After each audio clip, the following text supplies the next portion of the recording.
Assalamualaikum warahmatullahi wabarakatuh.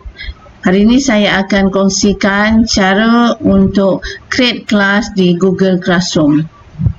Mula-mula kita pergi ke grup SMK Benut Tindakan Segera. Di sini saya ada bagi link My Link. Saya ada juga pinkan di atas. Klik link ni. Kemudian klik link Delima 2.0 yang atas kali ni.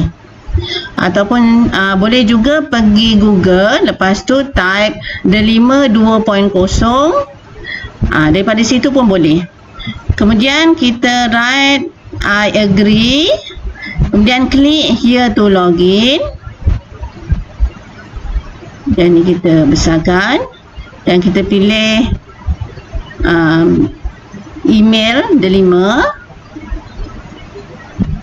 kita, kemudian tekan continue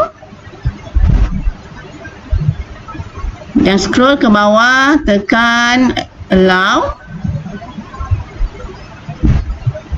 Ini adalah paparan hadapan Delima kita. Dan di tengah ni ada classroom, kita tekan masuk classroom.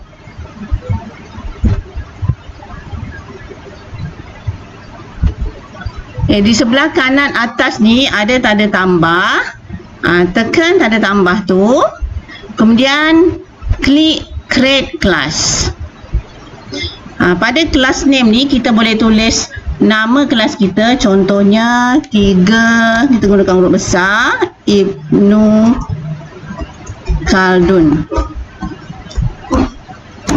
2025. Kemudian section ni tulis subjeknya RBT. Yang bawah ni tak perlu tulis pun tak apa. Kemudian kita tekan create.